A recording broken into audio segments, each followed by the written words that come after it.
Welcome. Today I'm speaking with Sarah Daisy Sherman. She's a survivor of gender-based violence, speaker and founder of We're Here For You Canada. She has transformed her lived experience into a national movement that provides immediate supplies, clothing, toiletries, and support to individuals leaving hospitals after violence. She's featured in the documentary Behind Closed Doors and is the author of Unbroken, One Woman's Story of Survival. Passionate about prevention, Sarah empowers youth and communities to recognize red flags, build healthy relationships, and find their voice. Through her advocacy and storytelling, she continues to inspire healing, awareness, and meaningful systems change. Sarah, thank you so much for being here. Oh, thank you so much for having me. I'm so glad we were able to connect and make this happen. I'm honored to be here, and I've been following your work and what you do, so I'm really excited about today. Thank you. So before we talk about your book, Unbroken, I'd love for us to meet you personally. How would your closest friends describe you? Oh my goodness. How would my closest friends describe me? I think authentic, a little bit flaky, very passionate and with purpose. Um, Probably someone who lives in a little bit of chaos, which I think is very trauma reactive, from my history. But I think I'm a good friend and a great family member. So I think that the friends would say that, yes. So human. Yeah, I'm human. I'm very, very human. I own my mistakes and I probably own some that aren't my own, but yes, I always try to come across truthful and real, and sometimes that's hard. Yes, Yeah. absolutely. I love the title of your book, Unbroken. It's super powerful. I love these like one word titles. I think that's more gripping. I'd love to Mhm. hear what inspired you to choose that title. Well, first, thank you. It's when I kind of thought about how do I describe this book and how do I um, try and connect with people quickly. And I think that because I felt broken for so long, like for the first 55 years and living in survival mode, realizing I wasn't truly living, I was just surviving.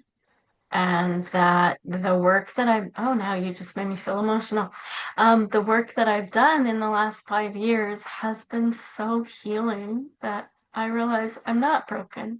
I just wasn't seen. I didn't see myself, and so other people couldn't see me.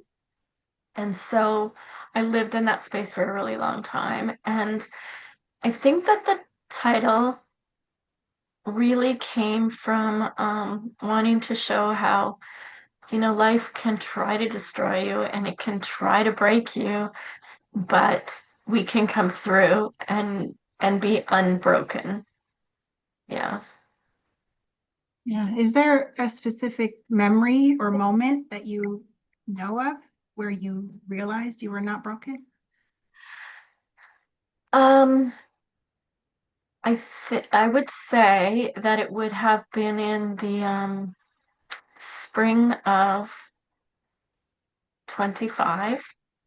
So I'd already been doing the work for a couple of years, and honestly, I felt like imposter syndrome for a really long time. I knew what I was saying was right and that what I was doing was right, but I just didn't have the belief in myself totally. And so I didn't know that other people could. Oh my gosh. Um, Unexpected. So in the spring of 2025, I was recognized in New Brunswick on International Women's Day by the Lieutenant Governor and the Minister of Women's Equality for one of the VIVE Awards. And those go to people, particularly women, who are working in the area of gender equality and raising awareness. And I stood on that podium in front of all these people, and I realized that I wasn't that last lonely girl standing at the edge of the room anymore, and that I wasn't um, invisible. And Mhm. so I said that in my thank you. I said I feel seen. It was like my Norma Ray moment, you know? Because Sally feels like you like me, you really like me. And I felt that way. I felt like what I was doing mattered. And wow, you hit hard fast. Um, I felt like I was where I belonged for the first time. And it's unsettling to realize that you felt that way for so long. And so it really just it changed my life. It made me feel like I mattered, that my life was important because like when you read the book, so much of my life I didn't feel that way. And yeah, I just felt seen for the first time.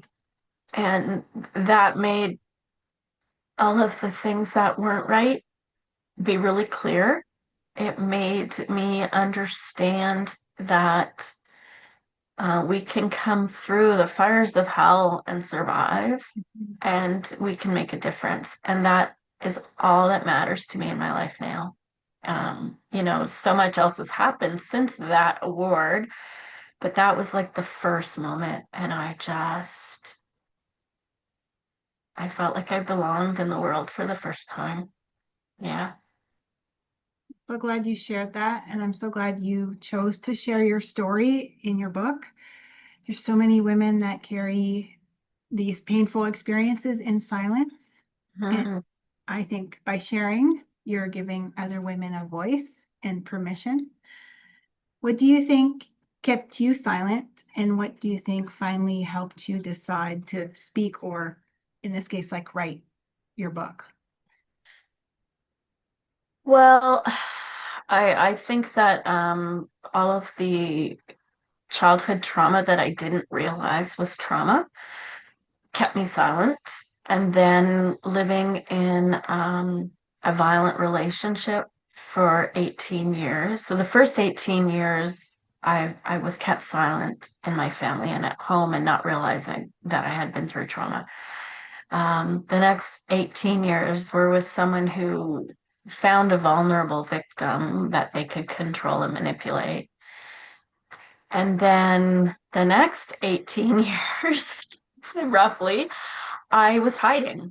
I I moved across the country because I was tired of people knowing who I was and what my story was, and I wanted to be invisible. And the reflection of the experience and the devastation to our community was starting to impact my children. I mean, it always had, but my teenager, didn't feel safe in school. And I felt like I had to protect her. So we moved 6 provinces away to a province where we knew nobody. We had no support system into the middle of the woods. And I intentionally became invisible. I didn't share with anyone what I was going through or had been through.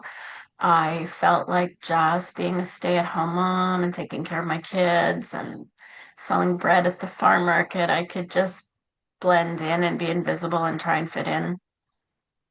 And that only worked for so long. And so um, during that time, some other trauma happened to my child, and then my child left home early. And anything that I say with my children's permission, just to warrant that they know what I say. And that's one reason it took a long time to speak out because I needed them to be adults because this isn't just my story and experience, it's theirs as well.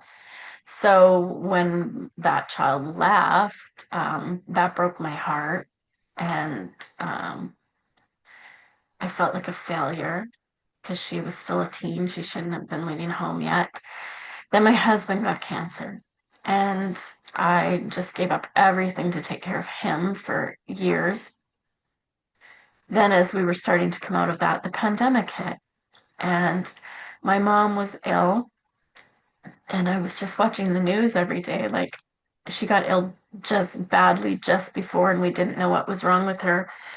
And I had flown to Alberta to take care of her for a couple of weeks while we resettled her and got her treatment and stuff. And then it got really worse after I left. And then I went, I need to go to her, but how do I go? Because we were 1 month into lockdown and the world was scary, and I couldn't let her go to a nursing home when we were watching the news every night about nursing homes. I was terrified. So, how do I leave my husband, who's still recovering, to go to my mom, who had nobody else?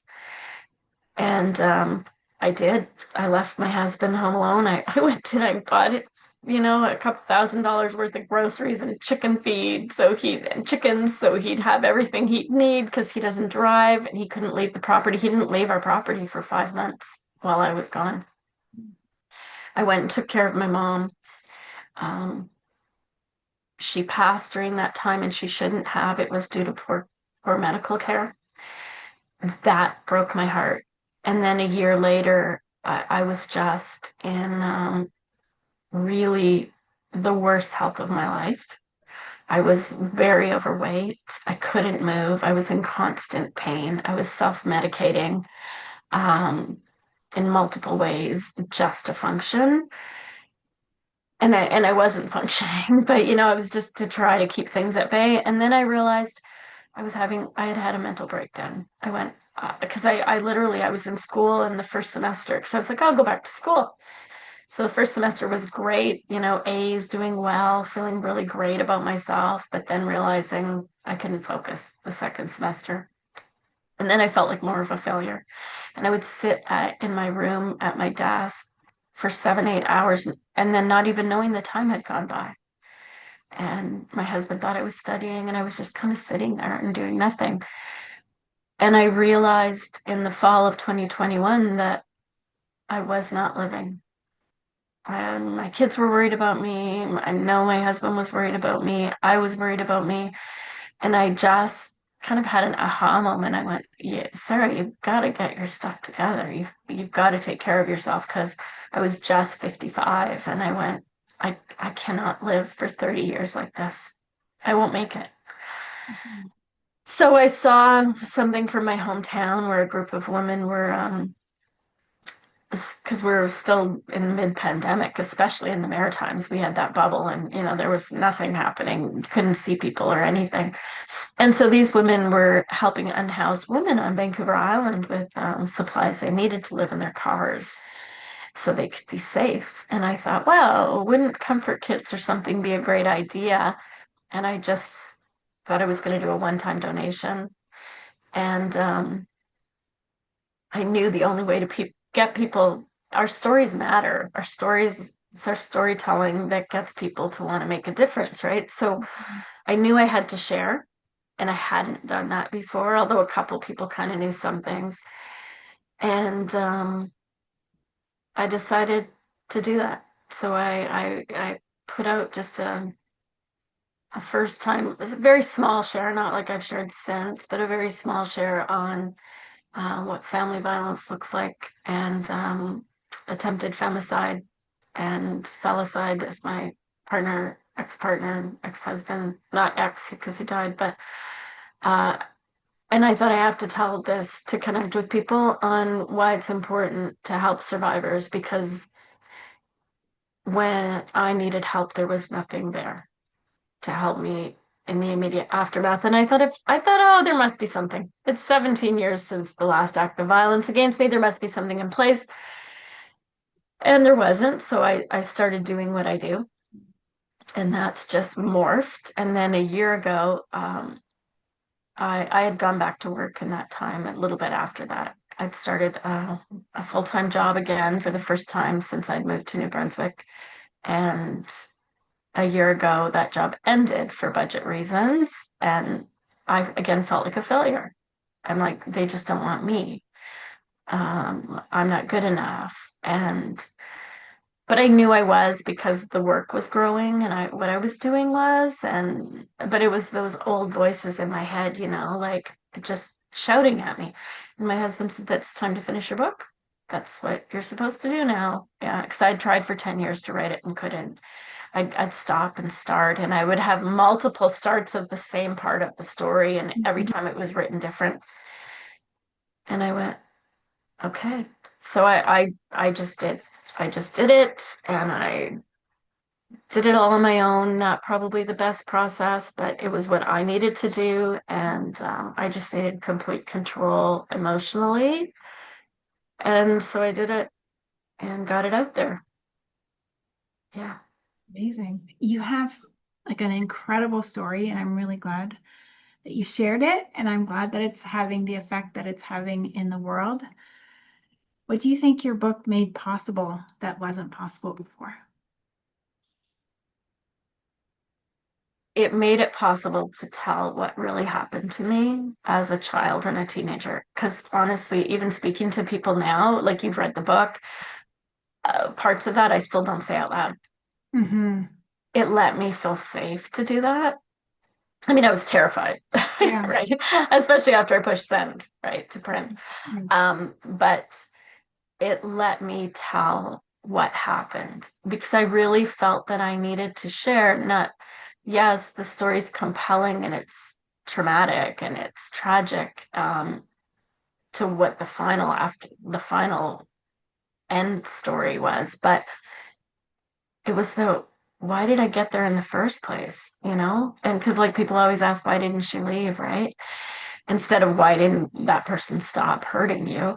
Mhm. And so the only way I could really explain was to share what happened to me at 3 and at 6 and at 12 and at 17 and 13 and all of those things that I realized since, the more that I talk to people and share my story, it's those adverse childhood experiences that impact who we are as adults. And when we don't get support for those, I didn't realize I had suicidal ideations. I just knew I wanted to drive off the bridge, and it was really hard not to.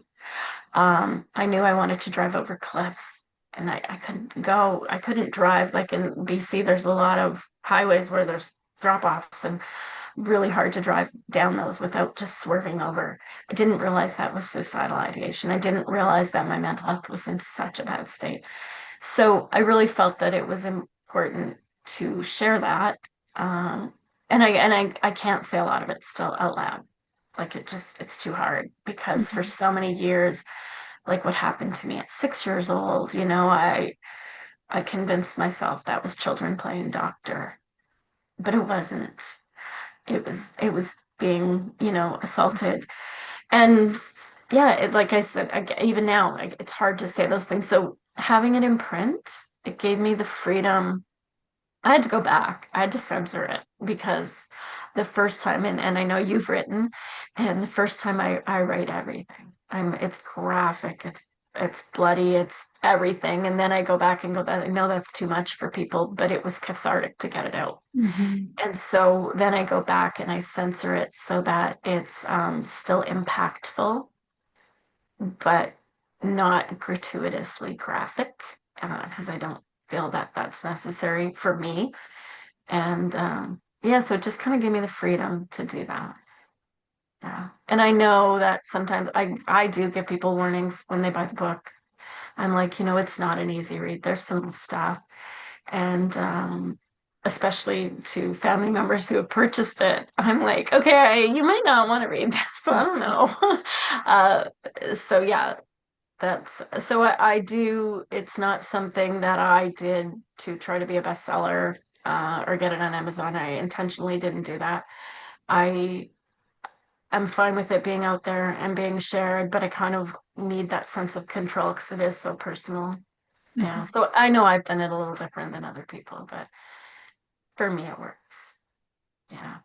Yeah. When I wrote like when I first decided to write, I had this sense like I was carrying this story, like it felt like a weight. And for whatever reason, writing gave me this impression that I could sort of download it into a book or into a format that it's like it's still there, it still exists, it's still accessible, it's not forgotten, but I don't have to physically carry it Yes. anymore. Yeah, and that's a really good way to put it. Like I'm not physically carrying that anymore. Like it's hard to still say it, but I don't need to because if you want to know, you can read the book. Yes, And I'm quite exactly. happy to share it there. And I'm okay with that. And you can ask me questions after you've read it, but I need it read the way it was intended, and then I'm okay with sharing. Yeah. Yeah. You're right. It's like it's a release, and that was really cathartic. Like I said, it wrote a lot more, and then I scaled it back. And there was a lot more trauma I could have put in the book, but I kind of felt like there was enough, you know? I'm like, how much trauma do people need to get? It's like when you watch a movie, based on a book, and you go, well, there was so much more in the book, but really, you got the point in the movie. You got the point and the impact of what happened, and that's probably enough. So that's kind of the route I went. How would you say that sharing your story has changed your relationship with yourself? Yeah, it's released the shame. It's helped me realize in all of the speaking that I've done in the last 5 years, or almost 5 years, I frequently realize all of the levels of violence I lived under that I didn't see as violence because that was just normal. So, the coercive control, the reproductive, all of the things that are connected to that we know about. And about every 6 months to a year, I have an aha moment on another level of violence that I had, like him trying to traffic me and stuff. And I didn't see it that way at the time, but I get now that that's where that was going. So I quote the amazing Giselle Pellicot frequently that this is not my shame. We need to change the narrative. Mhm. The shame is the people who hurt us, the people who violated us and took advantage of us. So I have released that shame, and the book really helped that. And I can say that right now, even just saying that, I'm going, I don't have that icky feeling in my belly or in my heart that I'm lying to you about that. I really believe it. I do still have guilt because so many people were hurt in my life based on stuff that happened to me. And so I will always have guilt because I couldn't protect them or I couldn't save them. But I don't have shame anymore because I know very well that violence is not two people, it's one person. It can be two people, but typically, when you're living in that relationship, it's not two people. Um, I did nothing to deserve what happened to me in any of those circumstances. When I share now and I share how we have to let the shame go, and when I talk to youth, I use examples of things we've seen the past few years in the media, like the young woman who, passed out behind a dumpster and was raped and was naked. That wasn't her fault. You can be there, and that does not give anyone the right to hurt you. Yeah, not that she made poor choices, but in some circumstances, I made poor choices, but that still did not give the person the right to hurt me the way that they did or to take advantage and violate me. So I've left that shame behind, and I really want other women and girls and victims and survivors to do that. So that is a really big piece of what I talk to people about. Guilt, we can still have guilt because there's sometimes where we know what happened to us impacted other people, or maybe our reaction wasn't what it should have been, or maybe like I lost a lot of friends in my late 20s, and I didn't understand why, because yesterday you were my friend, today you're not. But looking back, I realized all the things that were happening, and they were just like, we can't be part of this anymore. And I wasn't being me, I was being who I had to be for him. And so I wasn't a great friend, or maybe I didn't say and do the right things, but I was kind of powerless and they just didn't understand that. Mhm. So yeah, letting go of shame is really, it's um empowering. Yeah. Have you ever noticed sometimes that the experiences we have, it's like the only way to get us someplace or to get us an understanding that we wouldn't have any other way? Like you have an understanding that it doesn't matter if you explain it to people, they can't acquire it because they didn't go through what you went through. Yeah, I hate that it has to be that way Yeah. because I'm not somebody who's that everything happens for a reason person because I'm like, no, there's no reason that that had to happen. It just did happen. But yes, it does give us a different understanding. And I find that a lot when I'm working with advocates who really are amazing and they really want to help, but they don't have that experience. So they are limited to some extent in how much, not in what they can do, and they're still very important. And I don't want everybody to have to have been through these things, but it does give you a different perspective. Mhm. Um, and I think that it helps us connect with people more. Like I know a lot of times after I'll say I'll speak or be at an event, and then people will come up and talk to me and they just want to tell me their stories. And that's hard because you can't give them your full attention because Mhm. other people are wanting to talk to you. And then I feel bad. Um, but knowing that you've reached somebody or helped them to understand what happened to them better is really, it's really something that keeps me moving forward.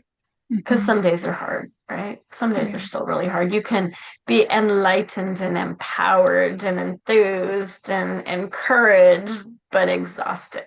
You're still having a human experience. You're still Exactly. in this body. Yes, Yes. yes, yes. So as you shared and it became bigger than you, you created We're Here For You Canada. Can you Hmm. tell us more about that? I would love to. It is my passion project. So, like I said, I did a one-time donation. And I was just thinking I was going to help the hospital. You know, I'm in the woods, so nothing's close to me. But the closest hospital to me that we had been to a lot for my husband's cancer treatment, I'm like, okay, well, let's just maybe do some comfort kits and some clothing and a drive and get some stuff for these people, thinking there must be something in place because it had been 17 years and it was 6 provinces away, and things had to be better, right? But they Mhm. weren't. And they were like, yeah, we don't have that. Or they're like, well, we kind of have something, but we have to call this agency Monday to Friday between 9 and 5, and they'll go shop and get it to us. Well, that doesn't work. It's good that you can do that and that they're there to have that. That's absolutely important. But the reality is things happen in the middle of the night and on weekends, and or you have a survivor and you've examined them, they don't want to sit around and wait any longer than they have to. Mhm. So my one-time donation to one hospital, it happened very timely because the nurse that really connected with me at the beginning, I'm going to shout her out every time because she's a champion, Lisa Johnson from the Dr. Edward Chalmers Hospital in Fredericton, and she is now a lead for this zone of the province of all the nurses. She had just started her role as the sexual assault nurse examiner a couple months before.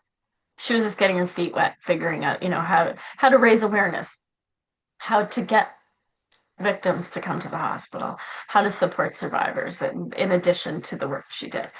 So she just got me going and she got me talking to people and connected to people. And she asked me, everything was still, Teams has been incredible, but we spoke to her staff over Teams meetings. And um, so I shared my story and what was important and what I wanted to do, and they all loved it. And so that inspired me to keep going. And then it evolved. And I said, these are the things that would have helped me is some toiletries to have a shower, a notebook and paper, because things start flashing in your head and you remember them, or else you're going to tell me stuff and I'm not going to have a clue tomorrow what you said to me.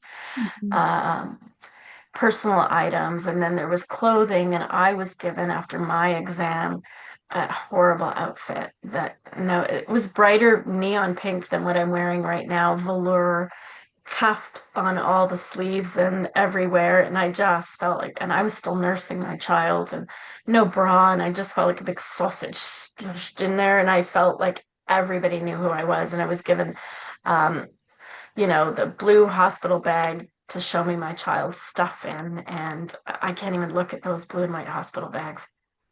and paper underwear and paper booties because I came in two pieces of clothing and I had nothing. Um, I hadn't eaten. I didn't have gas to put in my mom's car to take me anywhere. So it was like these are all the things that to me mattered. Discreet clothing, stuff that actually fits people. And so we just found ways to like bag it, like just the little details. Like we had to bag everything because it was COVID.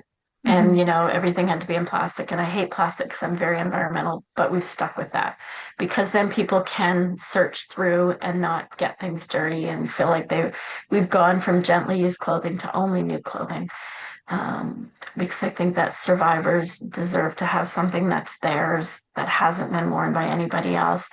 So Hmm. little details, footwear, sandals, slippers, something so that people could walk out the door. So and that evolved. And then it went from one hospital to two hospitals. And then we started to add Indigenous medicine. So, we wanted to provide cultural supports.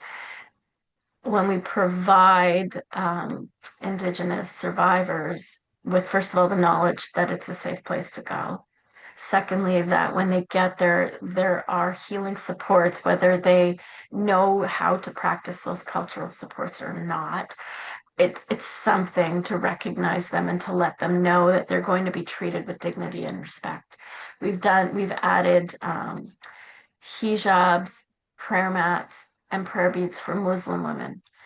Again, we don't expect a ton of people to be coming that need that, but what we're trying to do is to explain that although culturally, religiously, whatever, in different dynamics, and that happens to, you know, um, Canadian women who belong to some certain sects as well, religious sects, that they feel safe.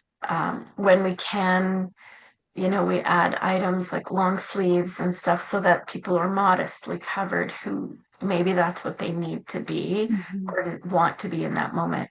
So we're trying to really meet the needs of everybody. And I always call it out because a huge part is raising awareness that the help is there and you're going to be treated safely when you get there.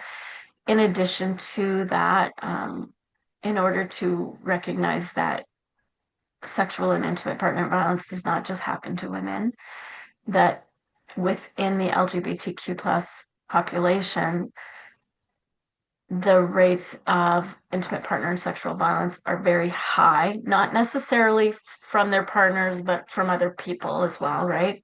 So we've added specifically within New Brunswick some gender affirming wear for people. We have male underwear, briefs, boxers. We have clothing that can be worn by anybody. And in New Brunswick, we did get some funding to add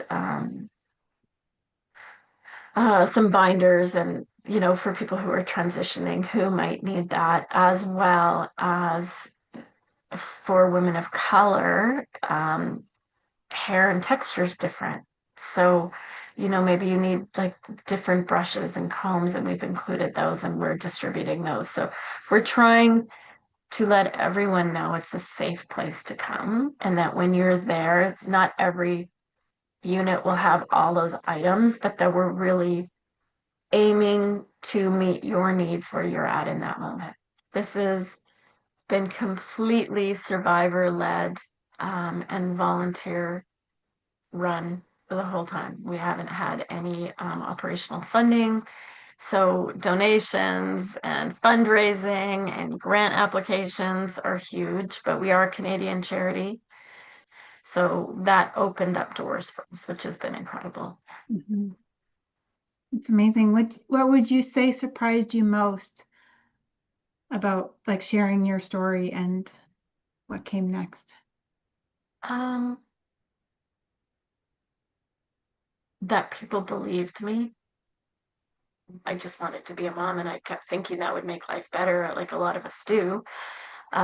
So being believed, not getting direct judgment, um, and that people want to help. Like every time people are like, how can we help you? What can we do? That has been incredible and really meant a lot, really meant a lot because now I feel like I have the ability to talk to other survivors and say, there is hope. Mhm. Um, you can get out of survival mode. I realized when I wrote the book that I was still a victim until I was 55. I was in survival mode. I was still living in that victim mentality from fear, from judgment, from not being enough. And so now that I'm a survivor, and that's given me strength. And so I like to, although the terminology may be one or the other, it really is based on where somebody's at in the moment of their recovery and healing. And now I am healed. And you made me cry really quickly, but I don't usually. Um, but I feel like it's all I can do now. This is my passion and this is my purpose. And instead of going at 55, where I was like, how am I going to keep living like this? Because I'm in pain and I'm miserable. And the only reason I want to stay alive is for my kids, but I didn't really care beyond that. I honestly didn't. Although I didn't think it was that bad. I realize that now. Now I'm like, oh my God, I'm turning 60 tomorrow. I've only got like 20 years left. I have so much to do. I have so much impact to make, and I have to reach people and I have to let people know because what we're doing is we're filling a gap in our healthcare system. And that's how I'm selling it to donors and funders and the healthcare system and government because it's something that's not being met, at least not consistently and as completely across the country. Some areas have some aspect of the health. And I think it should be in every hospital and every sexual violence resource center where they see survivors. And I have a lot to do. So I'm now in the I have to be healthy. I have to be strong. I have to keep my wits about me. And got to keep my brain solid because I've got a lot of work to do and I'm not going to stop. And when I'm told, no, you can't do that, I'm just like, thank you. And I go find another way to do it. I'll rephrase it. I'll revamp it. I'll just go somewhere else because I don't take no as an answer anymore. No's from you. That's okay. But I'll go find somebody else who thinks that this is important and wants to do it. And that's what we'll do. Yeah, I call that FU fuel. Love it. Yes, I got a lot of that FU in there. Then you're like, really? Let me show you. Exactly. So yeah, and that is kind of been good with us being small. Like we're growing now, and this last 6 months has been huge growth. And so it's starting to be where I need more help and more support. But up until that point, although we've had some grants and funding that I have to account for and qualify, that's okay. I can do that. But nobody's been able to tell me this is how you have to do things. And I don't ever want to get to that stage. There's certain things we have to do to qualify for our funding and qualify for our charitable status, and definitely we'll meet all those. But why not listen to new and innovative ideas? And why not collaborate? And I think more of us should be working together because we're here for the same reason. We're here in the same space. And I love collaborating with other organizations, and we can help each other. And then ultimately, we can help the people that we're here to support. Absolutely. There's a proverb that says, if you want to go fast, go alone. But if you want to go far, go together. That really works for me. Yeah, I love that. I love that. That really works. Yeah. So if there was a woman listening today who felt broken by what she had lived through or what maybe she is living through, what would you want her to know? She's not alone. That because I can tell her that in that space, we all feel alone. We feel like it's that no one will believe us, that we don't matter, that we'll be judged, that there's no help. And there is help. You just have to reach out and ask, but do it safely. Absolutely do it safely because leaving is the most dangerous time. And there are There are organizations that will help you in a safe, discreet manner, and get you the support so that you can leave and take your children. And the justice system is not always just. Mhm. The criminal code, I have great hope because it's being improved and they've added coercive control and femicide and stronger wording to support survivors.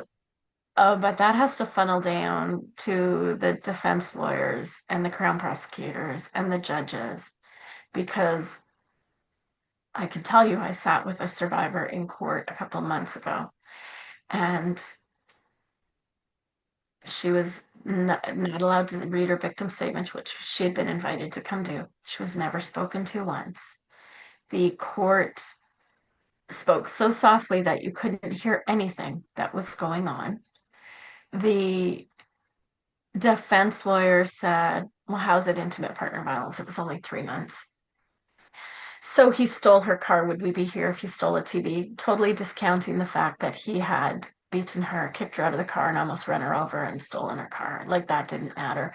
This is 2026 and this is still Mhm. happening. So although I have excitement over the changes in the criminal code and the increased safety supposedly for survivors and people leaving, and the new tort where they can go back and claim civil um, restitution, it's going to take a long time for all of that to really be enacted. And I mean, we can even see that with things like Clare's Law, which is for people who don't know, so that it's not instituted everywhere, but where people who are in relationships, if they have red flags, they can go to police if it's being enacted and ask, does this person have a history? And to help them out. But it's slow. It's a slow Mhm. process. And the manosphere and the rape academy and the incel organizations, which just in the last couple of weeks we've seen Canada impacted by yet again, are terrifying to me. And so my goal now, in addition to what we do, is to work in a very preventative. I'm developing prevention programs for youth, in particularly young men, to help them learn what is safe, what is a healthy relationship, help them have safer mental health, and feel that they have places to go to, because boys, these kids in general, but they're watching pornography that is so violent. And when I speak to them, I'm like, that is violence. Often it's trafficking, often it's not consensual. But even if it is, I can tell you, your girlfriend does not want to be choked. She does not want to be hurt like that. And they think that that's normal. So we have to be very direct. We have to talk to them directly. And so I'm really working on that. 10 months ago, I lost my son-in-law to mental health, and that's been devastating. It's really hard to see. My daughter had to, she had just, after 20 years, recovered Mhm. really from her healing as a child and felt safe and loved. And then her husband took his life because he had also come from family violence. He had also been bullied. He didn't he was the brightest one in the party, the happiest guy there, the one everybody went to for stuff, everybody's best friend. But he didn't really have that in return. And that was really overcompensating to be loved because he didn't feel it.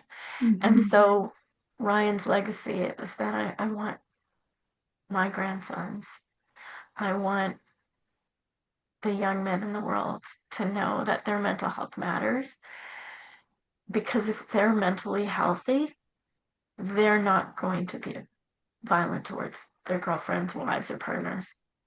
So those are really big picture stuff that I'm working on, and is really important to me. It's so important. And I'm so glad. I'm sorry that you have to do the work because no one else is doing it. But I'm so glad that you are doing it. And if you want to reach Sarah, if you want to help support her work, if you want to donate, you'll find all of the information on her website in the description. There's her social media handle to get a hold of her. Sarah, thank you so much for joining me and sharing about your story and the amazing work that you're doing in the world. I'm so glad that you're doing this work again. I'm sorry that it has fallen on you. I hope that more people step up and help to change the world like you're doing. Thank you. It's been it's healed me. It's like today I've had a lot of tears, but they're good ones. And yeah, I couldn't do anything else. So thank you so much.